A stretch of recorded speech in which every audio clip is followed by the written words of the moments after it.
Welcome to Monday Motivations, 52 Weeks to a More Purposeful You. Corry Mendoza here, and I have my friend Samantha DeLeon. Welcome to the show. Thank you. I'm excited to be here. Yeah, I'm really excited. It's funny because for those of you who don't know Sam, but you get Monday Motivations, she is one of the key women behind getting Monday Motivations out. Sam and I, how long have we been working together? Has it been like since the first Cultivate? So maybe your first Cultivate. So 2019. Yeah. Okay. So yeah, we met in 2019. I was a speaker at a women's conference, Cultivate Courage. And then we've stayed friends, and now she helps me with my marketing. She creates handouts. She designed my favorite thing that I get to share with my clients, supermodels. This is a workbook where I have all my favorite models that I use with my coaching clients and with teams. So Sam, thank you so much for joining us. We're going to be talking about action. So our topic today is action. So first question, what did you get from this topic? It was like you were reading my mind. Like I do all of your handouts, and I love what you say all the time. It's like free learning for me. But the first line is what really got me. It's what is stopping us from taking action and stepping into our full potential. And you put our thoughts, and I thought, how true is that? There's a verse that I love, like my faith is a huge proponent of my journey. And there's a verse in the Bible. I think it's John 10:10 that says that the enemy goal pretty much is to steal, kill, and destroy. And it's Jesus his promise is abundant life. And, growing up in the church, it was always this like big bad wolf that's coming out and just going to destroy you with this pitchfork and flames and everything. But as I've grown up and continue to grow up, I'm realizing it's just little things that could steal, kill, and destroy. And it primarily can start in our thoughts. And there's another verse that I love is that, I'm not sure where it's at, but it says, take your thoughts captive. Yeah. And I mean, even if you aren't faith-based, you can take that because, our thoughts are our indicators that I've learned. It used to be my dictator. Like I would go with wherever my emotion went. And so that stemmed from my thoughts. And I just love that our thoughts, if we don't control them, they'll end up taking action, and it's usually action that we don't want.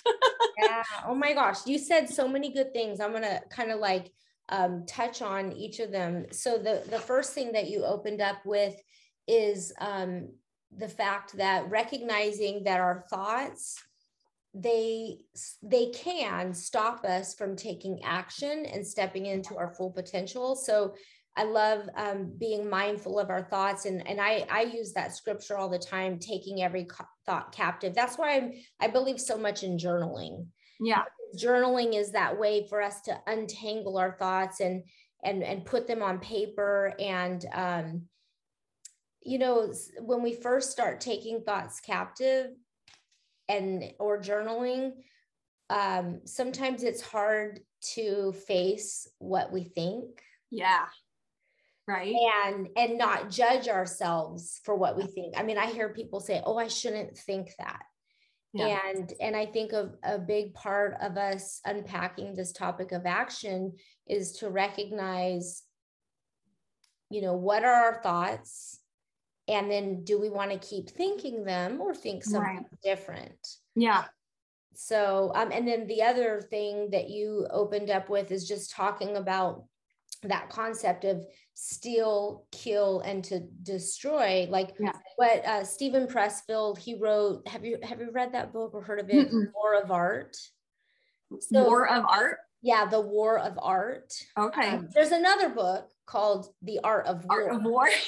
but Stephen Pressfield's is The War of Art. And he like in the Hebrew Bible, it's the enemy. And Stephen Pressfield's, he personifies it as resistance. And so it's all about like, if we have a worthy dream, if we have a goal, if we have an ambition, There's always going to be resistance that comes Right. in to steal, to kill, and to destroy, or another way that I like to say it, to discourage, distract, or derail us. Yeah. Yeah. So I love that. So, okay. So keep going. What else did you get out of it? Well, I love that you wrote or talked about Harriet Tubman, where you were saying that she didn't let her limitations or obstacles stop her from doing what she could. And then you mentioned why, and I never knew this, that she was severely beaten as a kid, and then suffered a head wound causing disabling seizures. I mean, she just had so much against her, but she still did what she could. So I have this huge thing with my kids is I can't never did anything. And they'll say, well, I can't do this. And I will say, I can't never did anything. And so what I mean by that is like, okay, so you can't do that. Well, what can you do? You keep telling me what you can't do, but you can empty the dishwasher, you know, like you have legs, you can use them. Like, I hate when you say that. And they'll say it to me. And I was like, I can't never did anything. I'm like, oh. Yeah. So basically one of the thoughts that will stop us from getting into action and reaching our full potential is thinking I can't. So what you're saying is, as soon as we hear or think or realize we're in the I can't mode, to say, I can't, but what can I do? I love that. Yeah. It's, so like my journey right now, for the last 6 years, I've been on this spiritual growth, which led me onto this physical, mental, and emotional growth. I went down a path of, I'm learning more about holistic health. And what I love about that is it's so empowering, because if it's like natural health, it's just the way our bodies were designed. They were designed to heal themselves. Yeah. And I used to think, oh, that's so wishy-washy, you know, that's hippie mumbo jumbo. But learning about it, one, has made me grow more just amazed with how God created his creation. Our bodies are fascinating. Yeah. And I think even especially nowadays in this culture is we come up to this block of people trying to, like, it's called hamstring a horse, like kind of like take away your power. When we have all this, go get him, good vibes, you got this, girl. But then you have where it's the, well, you can't do that though, you know, like you speak up, oh, but don't say that, you know, or, you know, use your voice for truth. So you do, and well, you said that, you shouldn't say that. So it's this whole disconnect of it's really disempowering. I'm like, wow, I didn't even anticipate this going in this direction, but it's so good. I really like this because, you know, the topic of taking action and I can do it and going for it, we can use, I see what you're bringing. Like, okay, well, what can we do, like with our physical bodies, our mental, and you're saying, if there is a limitation, there's still possibilities. Yeah. And and I like what you're bringing up too. I've never heard of that about you can't hamstring. Would you say you can't? It's called hamstringing a horse. It's like where you break their tendon, and I don't know why, but it's like it's the art. It's like in war. It's mentioned in. I was looking it up this morning. It's mentioned in the Bible. I didn't know that. But it's like you hamstring so they can't run. That's what I think. Yeah. Oh, this is good. Yeah. So and I just, when we say I can't, it will limit us. But when we say I can, I mean, you have limitless possibilities, because there's no way, even if you have a disability, or if you are, let's say you can't use your legs, well, what can you use? You know, so 3 things are coming to mind for me. One is this woman, Catherine Wolfe. Another one is this guy, Mark Clark. And another one is my husband, Rusty Mendoza. So real quick, I won't take too much time. So Catherine Wolfe, she is a woman who is so severely disabled, like wheelchair bound, deaf, she in her early 20s, I think, like right after her first baby was born, she had some rare brain thing happen. And I mean, her story, she has a book called Hope Heals, and she's on Instagram. Google her and just watch her video. Yeah, I know who you're talking about. Yeah, Catherine with a K, and then Wolf with, I think, an E on the end.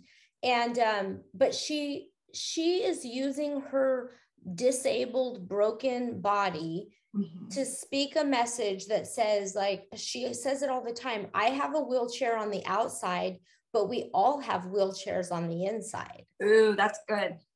Right. And it's like, she's still, I mean, she's touching millions of lives, and she could easily just be depressed and in a bed, and she's had another baby after all of it. I mean, her story just is, you got to follow her. Then the second person is Mark Clark. He's a guy from Canada. Our church just hired him, and he's on our pastoral staff, but the guy has Tourette's syndrome.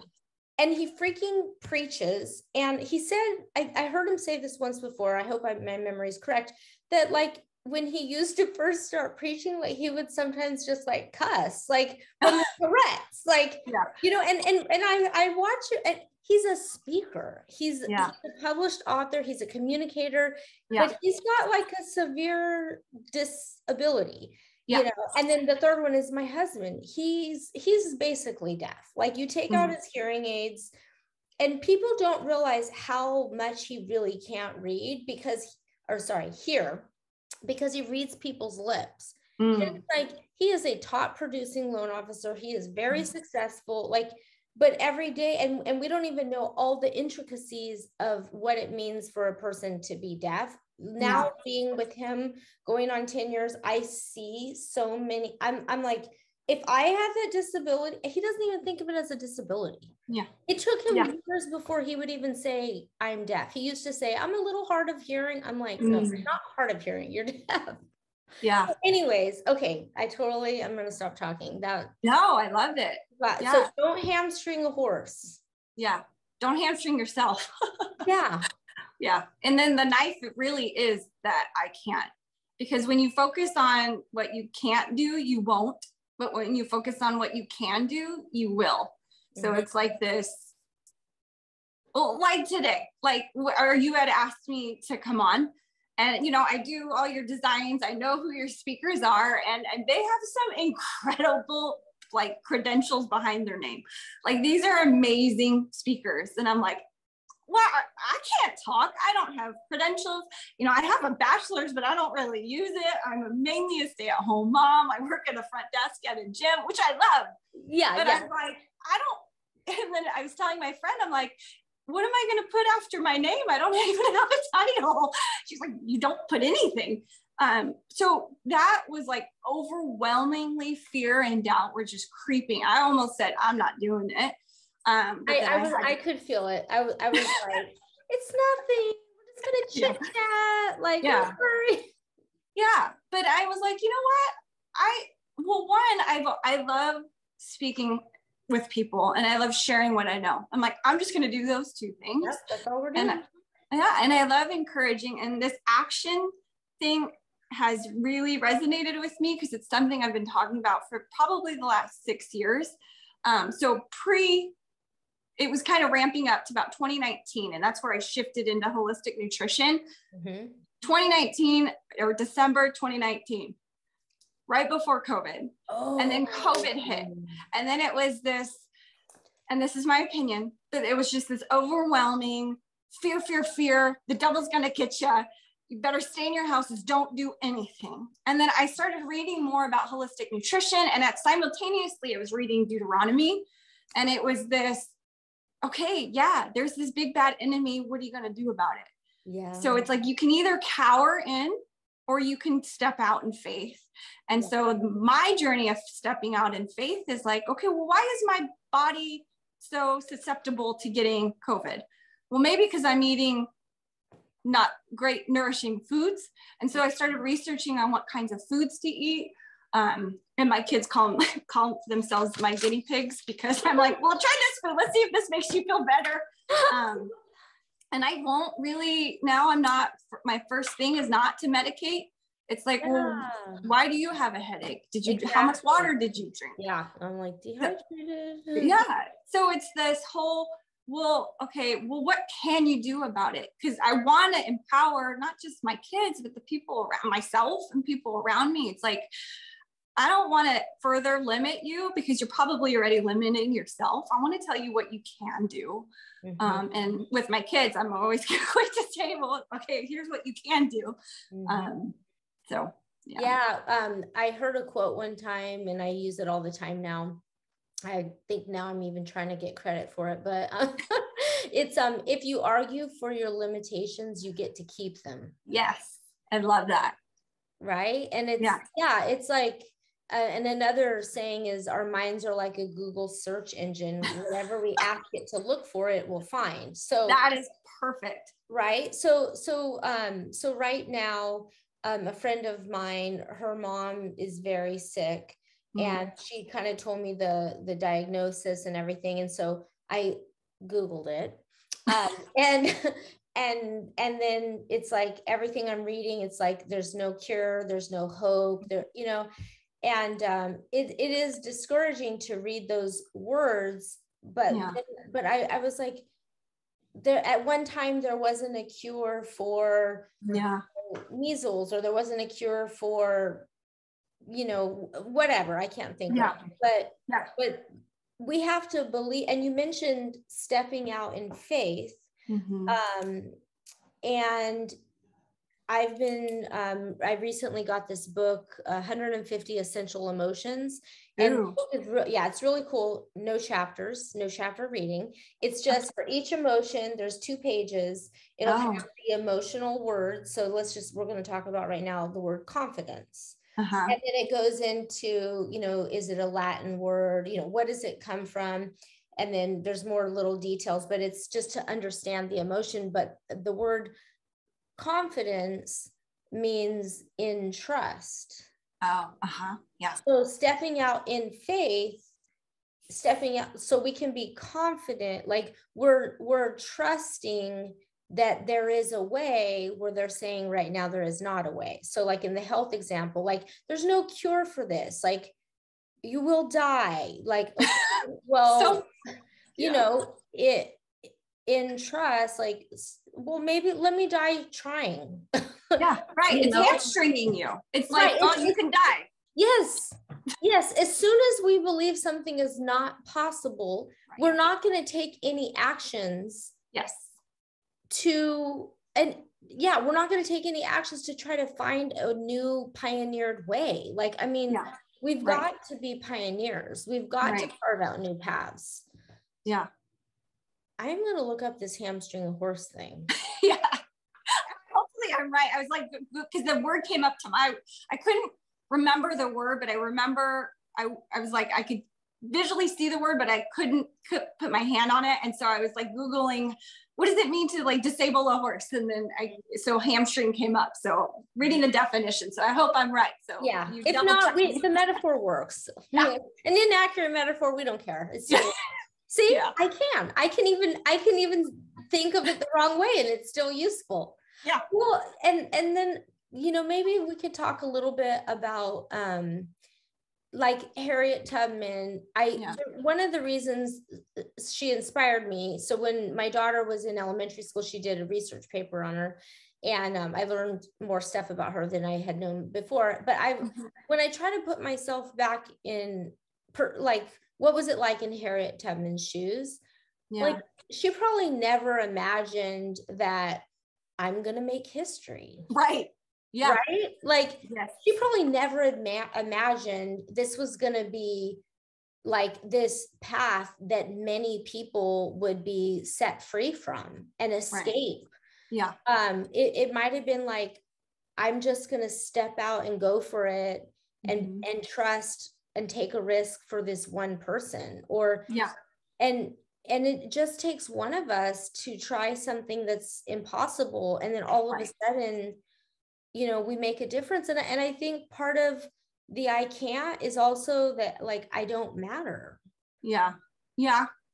And that's also why I know I'm gonna, and we only have 52 weeks to a more purposeful you in the book, but I'm gonna keep doing this podcast. I don't know what it's gonna, what shape it'll take, but I love having such a variety of people on the show. I am not looking for experienced credential. Like in a couple of weeks, my son James is going to be on it, my bonus. That's awesome.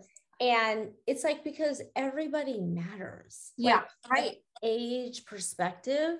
Yes. It's, we have something to give. Right. Right. No, I love it. And I love listening. I haven't listened to all of them, but I did recently listen to the one Responsibility with Amanda. Yeah. Yeah. And that one I think goes hand in hand with action, because our actions, even our inactions, are always motivated by something. So it's either motivated by fear. So if your action is motivated by fear, you're probably going to make some pretty either very limiting choices and you won't step out, or you might make some really drastic changes that you probably shouldn't, or take steps that you shouldn't. But if it's based like in love or beyond yourself, that you're more likely to step. And so the reason I say beyond yourself is so for my health journey, I did the whole, college age in the 90s, the 2000s. That's when all of the Xenadrin came through and the crash dieting and all that stuff. And so, I still had that mentality. And speaking of self-image, what you did with Lori, it's like you look into the mirror, and I kept telling myself, I'm like, oh, your body, I've had 3 kids and I hate my body, and just constantly talking down to it. So I would go on a crash diet, and then I hate calculating. So I was like, I'm not going to calculate my food. I don't want to track anything. So I tried my best. I did whole 30. It ended up being like whole 15 because I couldn't make it, so like all these crash diets. And then I went into this whole thing of, well, forget it. I'm just going to eat what I want. I only live once, and I'm just going to do it. It doesn't matter. And so then I even felt even more crappy because I was eating crappy food. It wasn't until I was watching a Netflix documentary, I think it was What's with Wheat, but they were talking about how the choices you make today are going to affect not just you, but your kids' kids' kids, because it's going to affect your genes. And then they're like, the way the foods are processed now, it's going to affect your genes, and then it's going to affect your kids' genes. And then it's just this generational thing that you're passing down.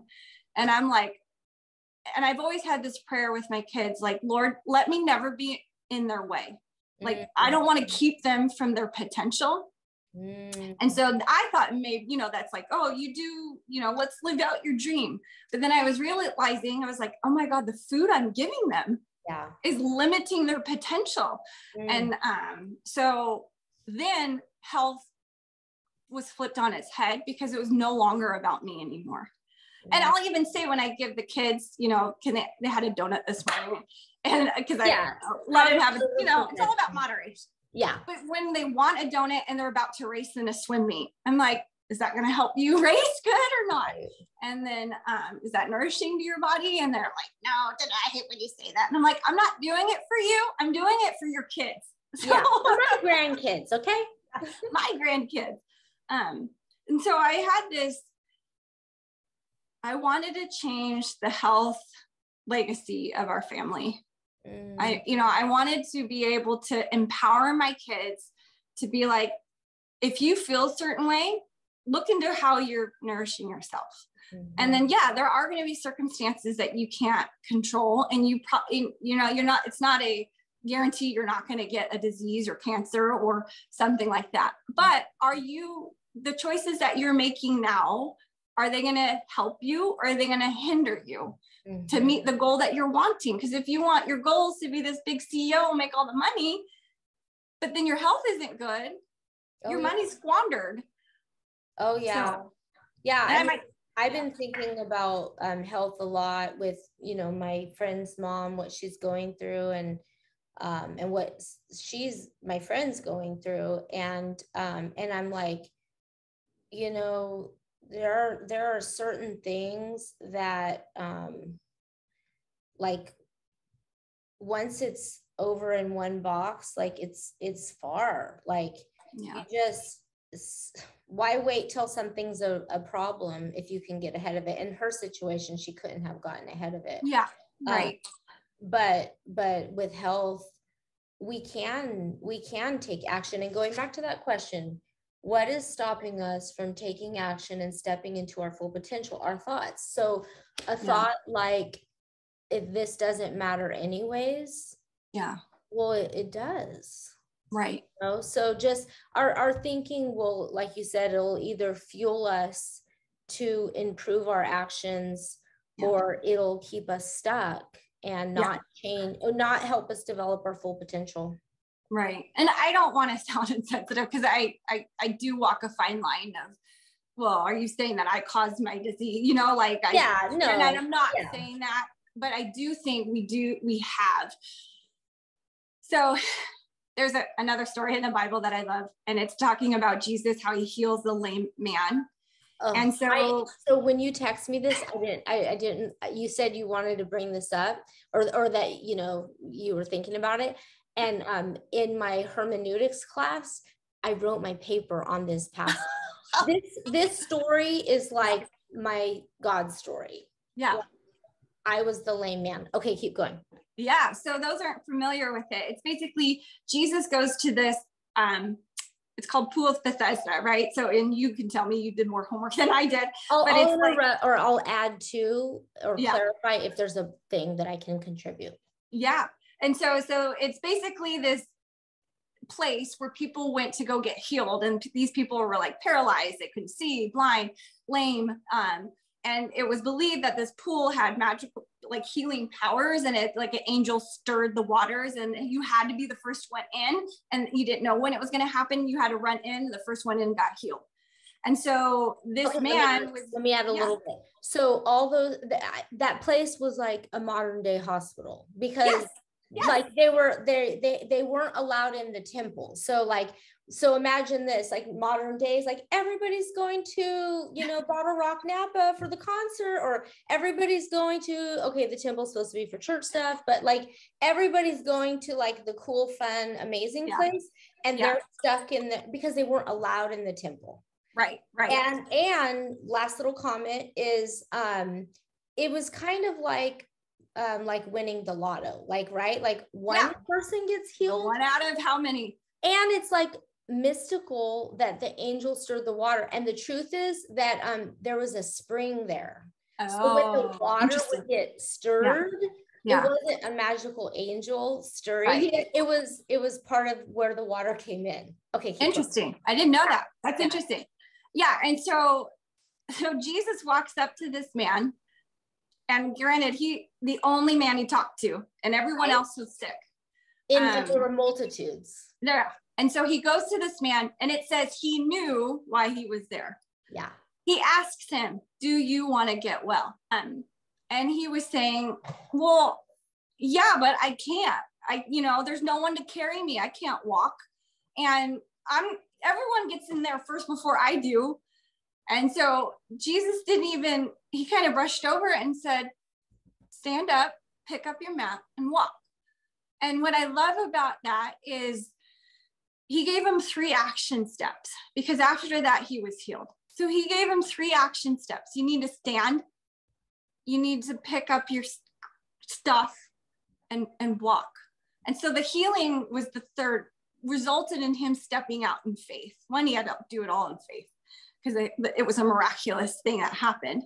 But what I love about that, and how I read the Bible, is just, how can I make this relevant to my life right now? Yeah, same. And so when I read that, it was like, I interpreted it as, do you want to do the work to get well?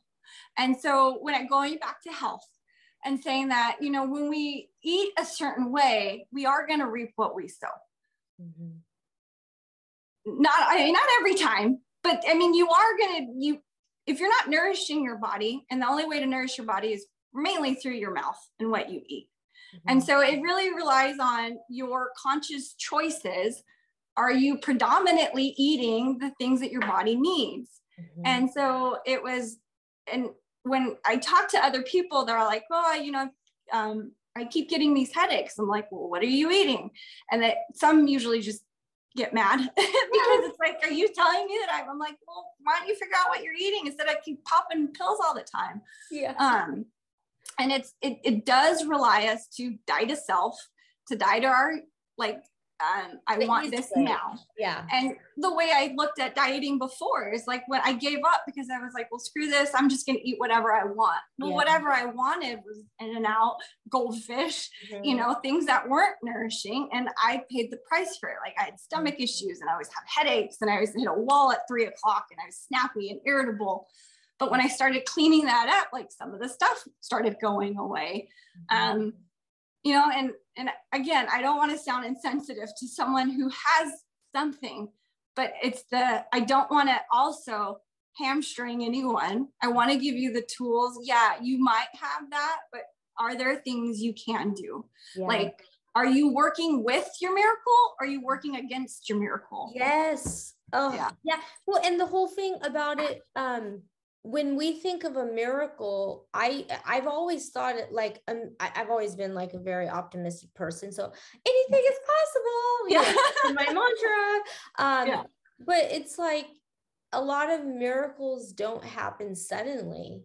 Right. It's slowly. And I also found it interesting that he's like, so get up is like, take the first step.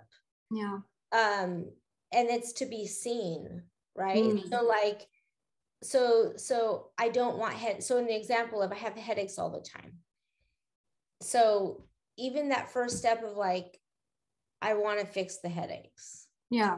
Like just admitting to ourselves. Right. And then the pick up your mat and then the walk piece. I found it interesting that he didn't say run, like show everybody that you're a miracle, like walk is a lot of times when we need something big, like if it is a health, it's going to be a lot of steps, consistent, persistence. Yes. Absolutely. So, oh my gosh, we have just had so much fun on this topic of action. And I love it because for Mondays, a lot of times, you know, we get to work, we start our day. It's like, oh, here we go again. Yeah. But it's like, oh my gosh, what am I thinking that's going to help me take the necessary actions and step into our full potential? Yes. And not just think about it, go for it. So what would you say kind of in closing is your advice to yourself, your kids, to your loved ones, and to anybody listening in terms of the topic action, like just one little nugget? Okay, so I'm going to go back to the scripture. So my favorite verse is Proverbs 29:25. And it's, and this is a Message version. So it's, the fear of human opinion disables, but trust in God will protect from that. And I think I know when you start stepping out in faith, whether it's little or big, whatever it is, just, you know, stepping out in faith, I'm just going to drink more water today, or stepping out in faith that I'm going to, you know, make better choices with my money, that you were always going to have people to either talk you up or talk you down. And what I think is that it says fear of human opinion, and it doesn't mean bad opinion. It could also mean good opinion. Ooh. So for, you know, we have the people that can just, you know, talk you down and then make you feel bad, but you can also have people around you constantly talking you up, and then you kind of get an inflated ego where then pride starts coming in. And that's also a problem. And so, or it has been for me. And that speaks to me about people talking me up, because like I know that I have more potential than what I'm living out. And I actually just had a coaching call today where I was the client, and I did appreciate my coach saying like, oh, you know, he's my Enneagram coach. And as an Enneagram 7, like, you know, you're thriving as a 7, you know, I'm like, but I have more. So yeah, I might not be functioning as an average 7 right now, but I'm definitely not where I could be. So I want more. So I like how you addressed both ends of the spectrum. Yeah. People's opinions against us, but then people's opinions of, you're doing so great. We need a balance of people around us. Yeah, you do need the people that, words from a friend or something like, something about like you cut wounds from a friend. Yeah, we need truth bombs from our friends. Like, Oh, well, we could do a whole podcast on that. Oh, Sam, thank you so much. You are amazing. I had a ton of fun. So did I. You brought so much color to this topic. Oh, good. So thank you for having me. It's awesome, as always, talking with you. Yeah, super fun. All right. I'll thank you everyone for watching. Join us next week. Monday Motivations every Monday. We'll keep you going. All right. Take care, everyone. Bye. Bye.